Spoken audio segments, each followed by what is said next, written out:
आजचा आपला विषय आहे सोसायटी मेंटेनन्स थकबाकी वसूल कशी करायची। संस्थेमध्ये किंवा सोसायटीमध्ये मेंटेनन्स हा एक सर्वात महत्त्वाचा विषय आहे।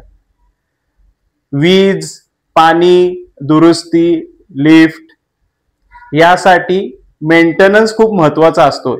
या मेंटेनन्स मधूनच या सगळ्या गोष्टीचा वापर केला जातो। बरेचसे सभासद मेंटेनन्स वेळेवर देत नाहीत किंवा देत नाहीत, टाळाटाळ करतात। मग अशा वेळेस हा मेंटेनन्स गोळा कसा करायचा किंवा त्यांना कसा मागायचा, त्यासाठी कायदेशीर प्रक्रिया काय आहे ते आपण आता समजून घेऊया।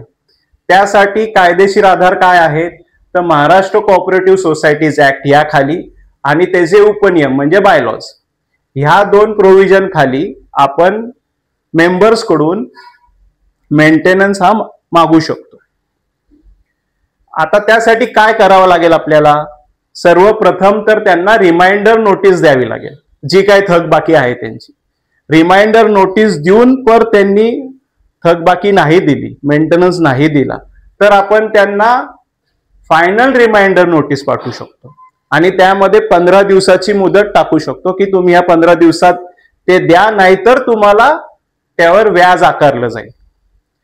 ते करून पण जर त्यांनी मेंटेनन्स नाही दिला तर सोसायटी कलम 101 अंतर्गत रजिस्ट्रार म्हणजेच निबंधकाकडे अर्ज करू शकते आणि ते मेंटेनन्स क्लेम करू शकते।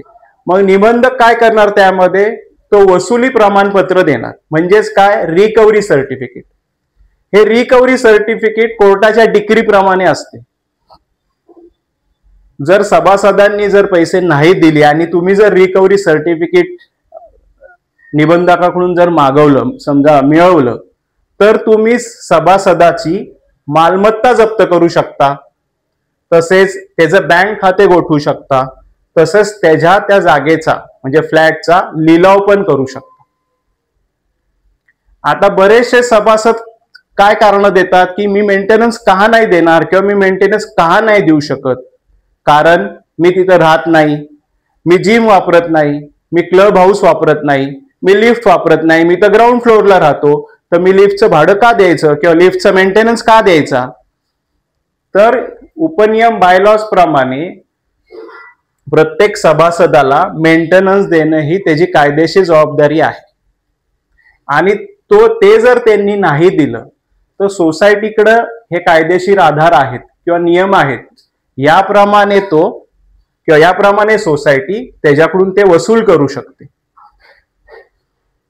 आता आपण एक छोटंसं उदाहरण देऊन मी सांगू शकतो की XYZ व्यक्ती यांचा मेंटेनन्स येणं बाकी आहे, त्यांना रिमाइंडर नोटीस दिली, त्यांनी नाही दिलं, मग अंतिम रिमाइंडर नोटीस दिली, त्यांनी नाही दिलं, त्याच्यावर व्याज आकारणी केली आणि 101 खाली आपण रजिस्ट्रारकडे तक्रार अर्ज केला आणि त्यामध्ये कोर्टाची डिक्री मिळाली किंवा रिकव्हरी सर्टिफिकेट मिळालं आणि त्याप्रमाणे आपण त्याची मालमत्ता जप्त करू शकतो, बँक खाते गोठवू शकतो, लिलाव पण करू शकतो। आपण यामध्ये अजून एक करू शकतो की आपण त्याची जी मेंबरशिप आहे किंवा सभासद ते रद्द पण करू शकतो किंवा एक्सपेल पण करू शकतो।